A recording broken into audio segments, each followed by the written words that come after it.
Fala pessoal, beleza? Tudo bem com vocês? Professor Elias chegando aqui na área para mais uma aula de gastronomia, em especial nessa grande maratona falando sobre gastronomia contemporânea. Me fala uma coisa, você conhece a gastronomia digital? Você consome a gastronomia digital? Você é deste ou desta que utiliza o seu celular, né, para fazer pedidos? Você conhece uma dark kitchen? Você sabe onde é que fica a cozinha que produz o alimento que você pede? Então, se a sua dúvida é essa, esta é a aula. Então, fique comigo, vamos trabalhar gastronomia digital. Então, antes, fique aí e veja a nossa vinheta. Beleza, gente? Então hoje nós vamos falar sobre gastronomia digital, continuando aqui a nossa aula de cozinha contemporânea, certo? Então essa é uma novidade, certo? Que não é mais novidade, tá? Não é mais novidade. Hoje, com a pandemia, né, a gastronomia digital que já era forte no Sudeste, São Paulo, né? Com a pandemia, a gastronomia digital ela boom, deu um boom e muitos restaurantes ficaram fechados e aqueles que ainda não tinham serviço delivery, que não trabalhava a gastronomia digital, passaram por muitos problemas. Alguns já faziam a gastronomia digital, alguns já trabalhavam com isso, já tinham até mesmo uma cozinha de apoio, né? Potencializando isso, já vendo isso lá na frente como uma realidade, não mais como uma tendência. Gastronomia digital já não é mais uma tendência, ela é uma realidade, tá? Então, muitos restaurantes viram que o seu faturamento do seu salão cada vez mais ia diminuindo, tá? A questão do deslocamento, a questão da praticidade, certo? Tudo isso vai fazer você beber na gastronomia digital. Então, a juventude gosta muito dos aplicativos, vê vantagem nisso, né? Não pagar o frete, certo? Ter a comodidade de receber o alimento em casa. Mas essa é uma prática contemporânea, né? Uma novidade. Então, se você hoje consome a gastronomia digital, né, através de um celular, certo? Isso foi potencializado, né, durante a pandemia, tá? Então, hoje o que não falta é exatamente empresas que oferecem esse tipo de serviço. Mas a pergunta é: você sabe quem é a empresa? Onde que fica a empresa que produz esse prato que você pede, essa pizza? Você sabe onde que fica? Essa é a grande preocupação, né? Então, ela tem vantagens, né? A gastronomia digital ela tem muitas vantagens, né? Pouco investimento, né? Você está na plataforma, então você pode prototipar, por exemplo, um negócio, certo? Seja ele de pizza, seja de lasanha, seja do que for, certo? Colocar na plataforma e se der certo, a coisa anda, né? Então, muitos cozinheiros ou pessoas que sabiam cozinhar durante a pandemia baixaram os aplicativos, se colocaram nas plataformas, mas aí surge a grande questão, né? A questão da manipulação, as condições higiênico-sanitárias que essa comida está sendo feita, certo? De que forma, quem é o cozinheiro que essa comida está sendo feita, como que ela viaja. Então, são todas essas questões que não é só colocar um alimento dentro de uma embalagem e servir. A gente precisa exatamente ficar atento às condições higiênico-sanitárias. É importante, tá? Então, o que é que surge durante esse grande boom, durante a pandemia, que foi fomentado? Surge o que a gente chama de dark kitchens, ou seja, as cozinhas fantasma. Esse é o novo restaurante, tá? Ele não tem salão, ele não tem salão, ele não tem garçom, o garçom está sobre duas rodas, o garçom é aquele motoboy, né? É uma cozinha fantasma, certo? ela não tem todo aquele arcabouço pesado do salão, tudo aquilo que envolve a montagem de um restaurante. Então ele precisa de um fogão, precisa de poucos equipamentos, tá? Um computador, certo? Uma impressora e vamos nessa, e uma plataforma para poder gerar, certo? Comunicação com seus clientes. Então isso facilitou muito a questão do empreendedorismo.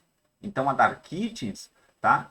Várias pessoas, até mesmo surge a questão da cozinha compartilhada. Em uma única Dark Kitchens você pode ter vários tipos de cozinhas ou vários tipos de culinárias e negócios no mesmo ambiente, no mesmo espaço, tá? Então sua principal vantagem é o custo. O custo é baixo, tá? O risco ele é um pouco menor, certo? Por quê? Porque essa cozinha pode ser compartilhada. O cliente não vem até a minha porta, não. Ele vai me achar através dos aplicativos de comida, certo? Então isso é importante que a gente entenda a, a, a principal vantagem de uma comida, de uma cozinha fantasma, que é uma dark kitchen. Então é importante, certo? Então muitos restaurantes que não tinham essa modalidade do delivery, viu-se durante a pandemia, tá? Desafiado a repensar o seu cardápio, certo? Para exatamente embarcar nessa que não é mais uma tendência, é uma realidade. Tá? Muitos restaurantes que não têm um espaço físico para operar no delivery, para operar, fazer uma operação atendendo o seu cliente, eles até alugam essas cozinhas compartilhadas, certo? Com outros restaurantes para que possam, assim também, fortalecer o seu canal de venda no delivery, no digital. Tá? Então, a gastronomia digital, gente, faz parte dessa necessidade da sociedade contemporânea. Então, durante a pandemia, nós estivemos observando a questão do comfort food, né? Da comida que te abraça, da comida que te conforta, certo? E aí, durante as pesquisas ali na Abrazel, então, a maioria das pessoas elas pediam essa comida que tem esse aporte afetivo e as dark kitchens elas saíram na frente. Então, os restaurantes que já estavam preparados, certo?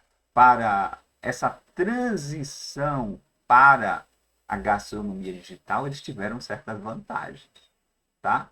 Porque eu preciso olhar para o cardápio e entender que nem tudo viaja bem. Nem tudo vai bem numa bag de um motoboy. Nem tudo chega em boas condições. Vamos dar um exemplo, por exemplo. Você chega aqui e pede um filé mal passado. Não vai chegar, uma temperatura fica insuportável. A carne chega completamente fria, certo? Então, tem coisas que não viajam bem, certo? Molhos muito ralos. Não dá. Pratos com peixes flat, né? Aquele peixinho bem, aquele filezinho bem fininho. Então, tem coisas que vão bagunçar, tem coisas que não viajam tão bem. Então, a gente precisa entender que eu preciso olhar para o cardápio, mas não é todo o cardápio que viaja bem numa bag. O meu garçom agora está sobre duas rodas, certo? Então, é importante, certo? Então, quais são as principais características de uma dark kitchen ou de uma cozinha fantasma? Ela não tem espaço físico para acomodar os seus clientes. Não tem mesa que você recebe o seu cliente, tá?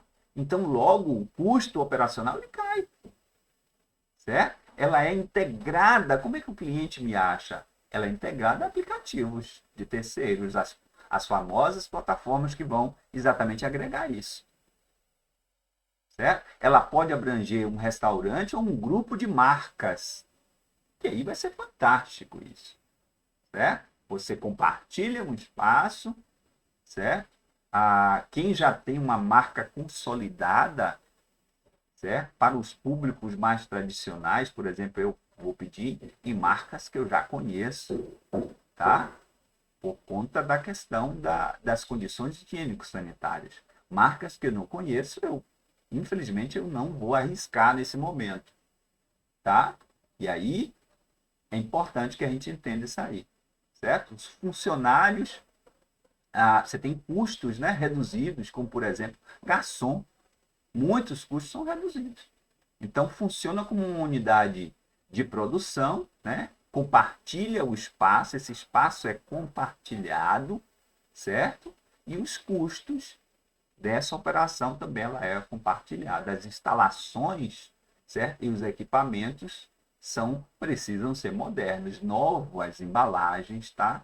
Haja vista, durante a pandemia faltou embalagem, tá? Então a indústria operou rapidamente para compor novos tipos de embalagens que fosse mais rápida a operação, que fosse também com biodegradáveis, tá? Porque a gente precisa produzir e olhando para o meio ambiente, certo?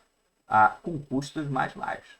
Esse é um grande desafio, né? Como produzir com qualidade, com custo baixo. Entender dessa fórmula, certo? Produzir com qualidade com custo baixo. Esse é o que a gente acorda todos os dias na cozinha para fazer isso. Qualidade, custo baixo.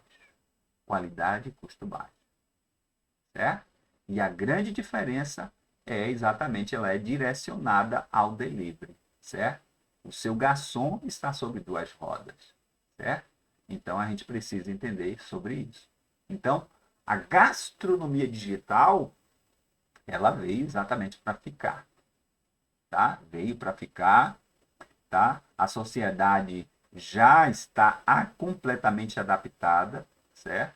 Completamente adaptada a cardápio digital e a gastronomia digital. Então ela sai de uma tendência, certo? Para se tornar uma realidade. Então você que tem aí um restaurante hoje, está pensando em migrar ou em abrir uma dark kitchen ou transformar também a sua operação no delivery, é preciso que você estude um pouquinho sobre essa área, porque nem todo o seu cardápio ele viaja bem. Então é preciso você olhar. E vou fazer um outro vídeo para falar sobre cardápios para delivery. Tá? O que viaja bem e o que não viaja bem. O que chega lindo, maravilhoso, com temperatura, com boa apresentação na casa do cliente e o que não chega. Vou fazer um outro vídeo para isso. Tá? Bem, pessoal, chegamos até o final dessa aula sobre gastronomia digital, certo? Espero que você tenha gostado, certo? Vou fazer um outro vídeo sobre cardápios para gastronomia digital, mas a nossa aula de cozinha contemporânea, essa vai ficar por aqui. Então, fortaleça o nosso canal se você gostou, deixe seu comentário aí. Você costuma consumir a gastronomia digital? Me fala aí, me marca aí, deixe seu comentário. Até a próxima. Vamos cozinhar?